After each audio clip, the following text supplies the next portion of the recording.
Hi guys, here we are again talking about coaching. And today, as always, I'm here with Yannick and Sivash. Hi guys, Hello. good to see you. So our episode today is the question is, how do I work with metaphors in coaching? I'm really excited about this question because this is something I've more recently also been really interested in, and I went as far as looking up some books, but there was a lot of choice, and I'm not sure I found the right one yet, but I'm curious to see what we talk about today. Ooh, so here's the first prompt for people who know good books on metaphors. Yes. It's funny when the question popped up, I thought we must have done an episode on this, but I looked and we hadn't. We did discuss metaphors that are a good illustration of coaching. We did mention metaphors here and there, but like that question had been on our list for some time, so I'm glad we'll be doing it. No. Sivash, any first thoughts on metaphors? Um,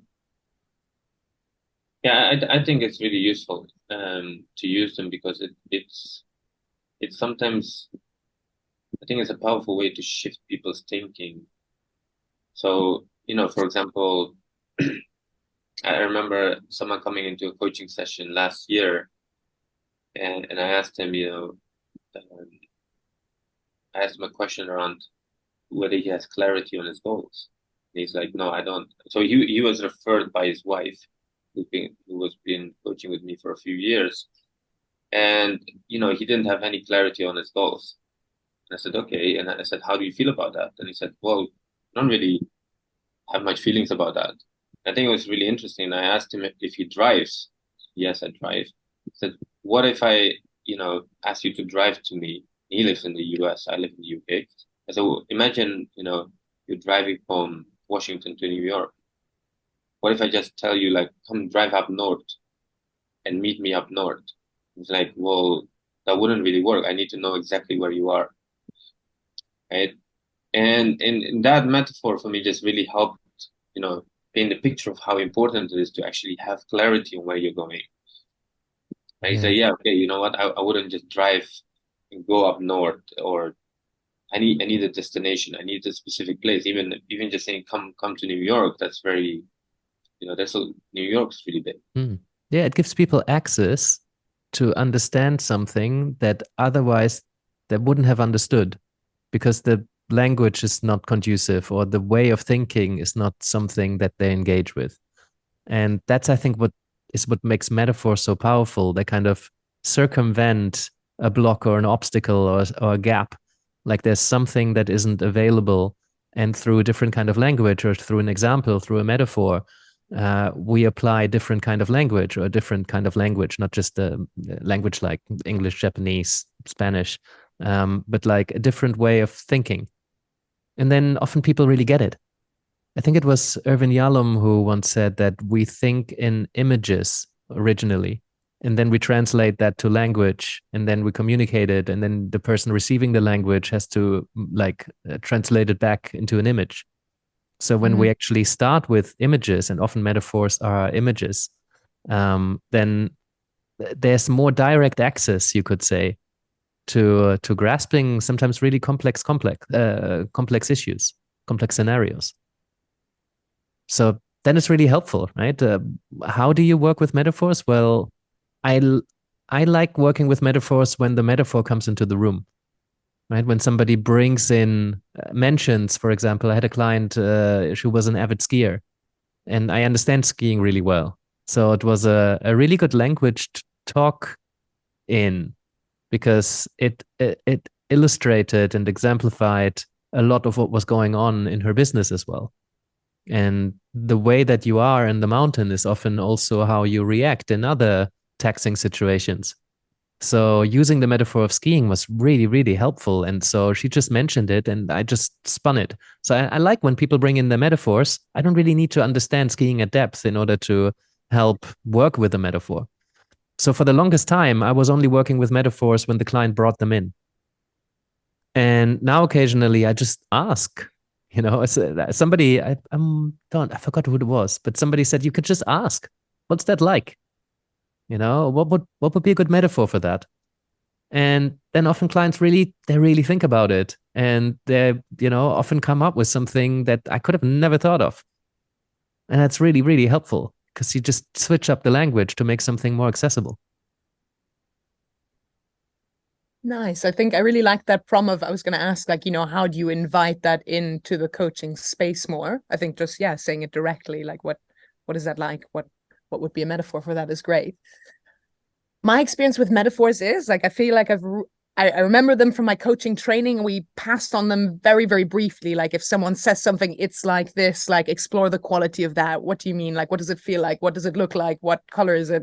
Things like that. I've not managed to use that in my coaching personally so much yet, but I have been using metaphors and finding them a really powerful way of changing my thinking about a situation a lot recently, which is where that curiosity to read more about it for using it in coaching again came from too. I think what it really does, and it reminds me a bit of future pacing, is it kind of takes out the emotionality of it because it kind of puts you into a scenario where all the things currently maybe taking clarity away and maybe confusing your thinking are taken away. So I think it just taps in, yeah, maybe to that more creative part of the mind, as I remember being told future pacing does as well.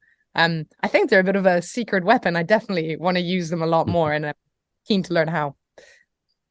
Yeah, what did you pick up so far, Nicki? Because you said you started reading into the topic. Well, no, nothing. I just looked up a bunch of books and I did start reading some of the introductions, but it went very kind of into linguistics, and that wasn't quite the right approach. Right. I would like something a lot more. And actually, Yannick, you recommended a really good book that I think it's not quite metaphors, but touches upon it a little bit.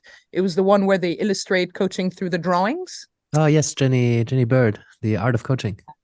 Yeah, I think that one's really good. And for some reason, that's kind of connecting with metaphors for me, even though it's not directly on that. But yeah, maybe a more practical book, not so like linguistics and philosophical. Mhm. But Yeah, yeah, but any writing is a metaphor, right? I mean, I'm sure you could go deep into defining what a metaphor is, but like anytime somebody draws a stick figure, it's a metaphor, right? Anytime somebody draws some circles or a spider diagram or just makes a constellation from things on their desk. Building with Lego, for example, I have a few colleagues who work with Lego Serious Play. They give top management teams a little bag of Lego and say, build your strength or build what well-being is for you. Build, like, make something that represents good teamwork. And you can give people like literally 8 stones of Lego and they do something that's meaningful and they talk you through what they've built. And it might make no sense when you just look at it, but if somebody takes you through something that they've created, which is a metaphor for something, it's so rich, right? amazing. Just a set of picture cards. At some point, I was experimenting with a bunch of coaching tools. A colleague of mine sent me a few of her packs. Um, just having having good picture cards. And by good picture cards, I mean just something that is quite open to interpretation. There's people on it, colors, nature. If you just pick an image that represents where you want to be, and you pick an image that represents where you are now, it's just so rich. Of course, you could ask people, classic coaching, right? Where do you want to be? Where are you now? What's the gap? How can we bridge it? But many people respond way better to imagery and metaphor than they would respond to language or the intellectual concept or, even visioning something. So if you lay down, 50 cards on the table, or you give them a link to a Google image search, maybe you have your own selection. It can be super simple. It can be done online. Just say, choose an image that represents the person you want to be, that represents your future in some way. Oh, what's this? What's that? Get curious about the metaphor. Get curious about the elements that they've built. Oh, I've noticed this is quite unaligned, or I've noticed these are all in parallel, or I noticed that the colors here are very bright. I wonder about that. Does that have meaning in the metaphor? And your client are going to talk you through things in a much richer way than maybe they would have if you've invited them to describe it. It's fascinating. I love it.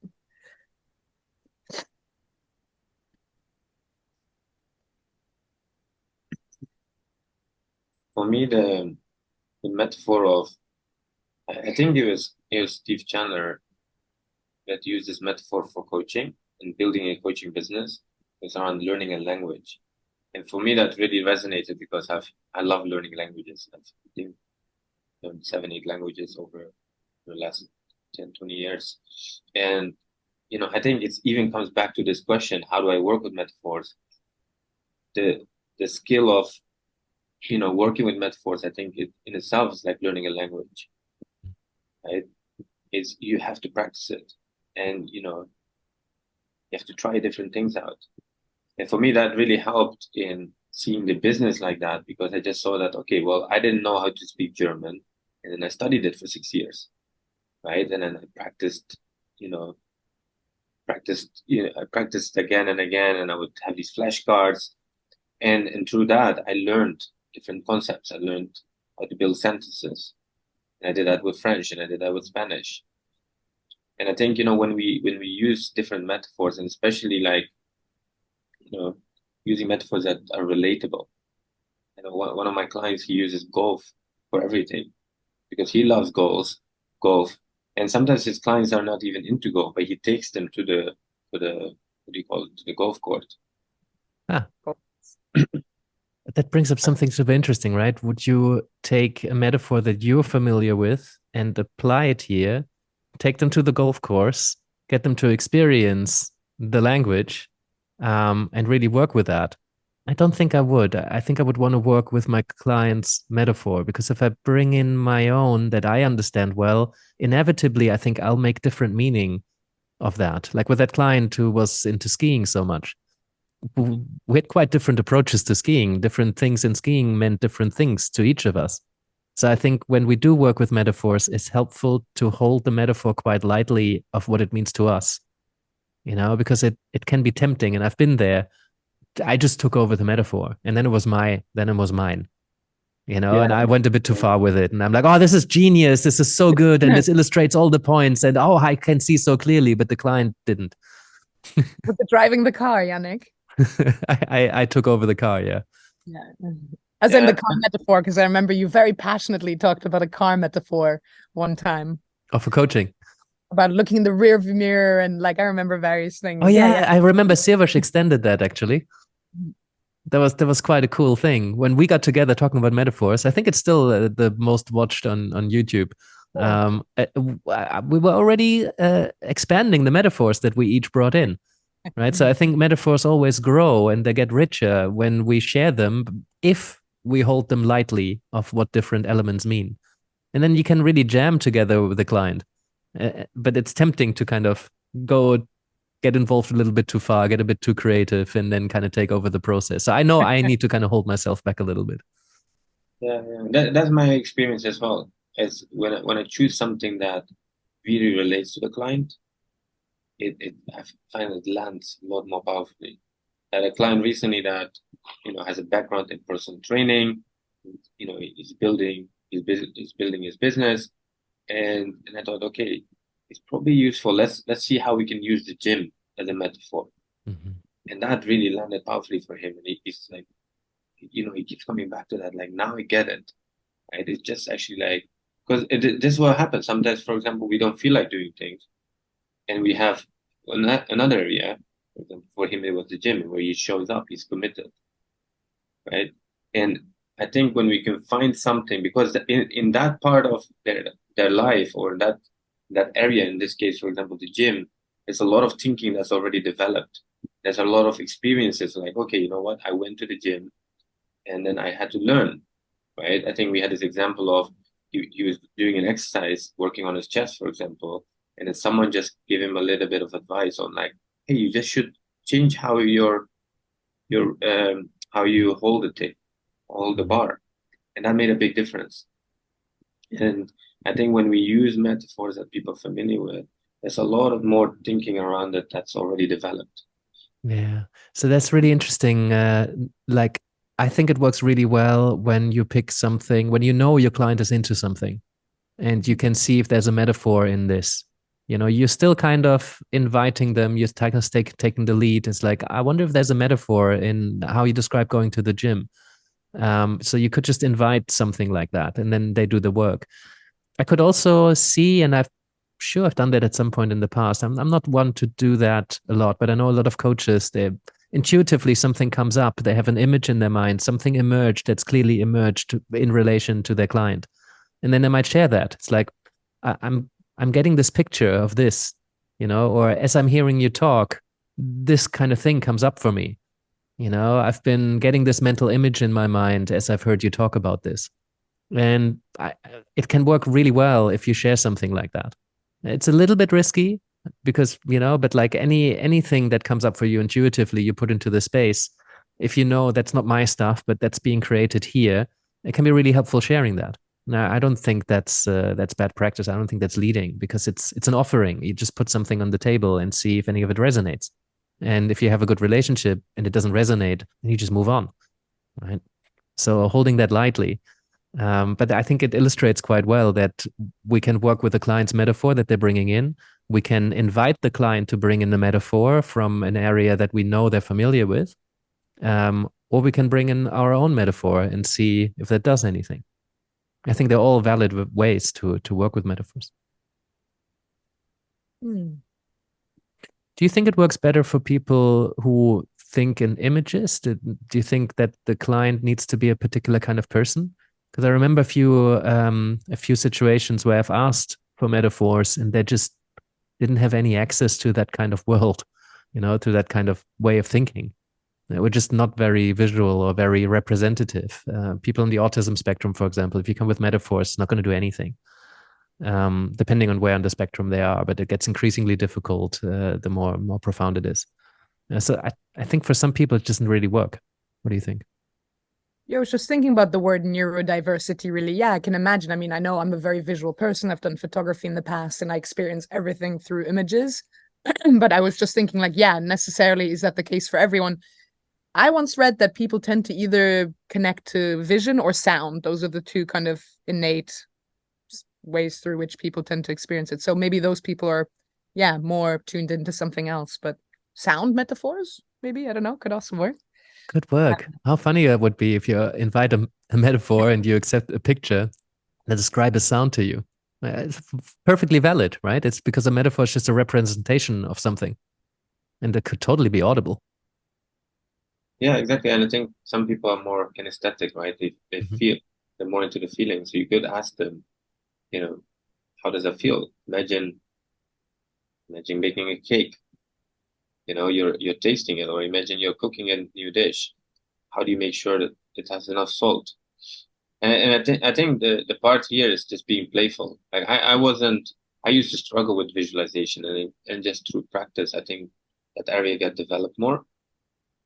So personally, I haven't worked with people that really struggled with this, but I think I've had instances where people are like, oh, you know what, I can't connect to that. I'm like, okay, that's all right. And sometimes another time, a few sessions later, or a few practicing this a few times, and then they start connecting to it. But I think it comes back to that, right? Like not being so attached to a metaphor working. If you're bringing it, or even if they're bringing it, just being playful and exploring what can we create here. Yeah, I think there's plenty in there. Anybody wants to add anything? If either of you have anything that you remember reading that you think would be helpful to delve more into this, open to suggestions. I remember colleague of mine, existential colleague of mine, Danny van Derzen. I think she published it under Sasha van Derzen. Yes. She wrote about metaphors in existential coaching particularly, and I know she loves working with metaphors. I think if you Google her and metaphors, I think it might come up. Perfect, thank you. Yeah. For me, I think since we are talking about coaching, I think, like I said, I found language really, really useful. Another one that's really stuck with me is the example of learning how to play basketball. Never been really into basketball, but I love sports. So it's any area of my for example, of my coaching or my business, or in this case, let's say if I want to become really good at metaphors, for me, it's just like, okay, I'm good at, handling the ball or shooting with my right hand. Now I'm going to learn to shoot with my left hand. Right? And it's just like, okay, I need to practice. I'm practicing, shooting 100 times with the right hand. I need to practice left with the left hand. And again, just put that practice in 10 times, 100 times.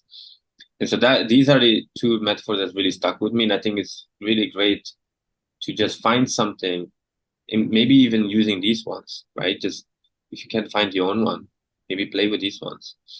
And in this context of talking about coaching and getting really good at coaching and the different aspects of coaching and building a business, those are two that really stuck with me. So pick a metaphor and practice with that metaphor, right? If you want to get better at using metaphors, just pick anything that you're quite familiar with and then just try to apply it whenever you watch a movie or whenever you talk to someone or whenever any concept comes into your mind. Just try to make the link to something from that other world, and that builds that using metaphor muscle. Yeah, and I think you just start noticing more, right? Mm-hmm. As you pay attention to it, all of a sudden you're like, oh, you know what? I just saw that, and that's another metaphor. Mm-hmm. Cool. All right.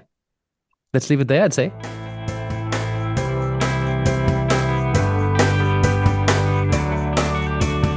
Thank you for being with us today. I appreciate your commitment to learning and growing as a coach. Just a few things before you go. First of all, we're doing this for you, so if there's anything you'd like us to talk about, do send us a question. Secondly, we're not doing this for profit, so we rely on your support to help us reach as many coaches as we can. So if you can send this episode to a friend or tell a fellow coach about what we're doing here, maybe you can subscribe or leave us a review or even support us on Patreon. That would be amazing. And lastly, you can find us across all major platforms. So whether you like to watch or you like to listen or you like to download episodes and listen to it in your car while you're driving through somewhere with no internet, you can do so too. And that's it from us. Thank you, and I hope to see you next time.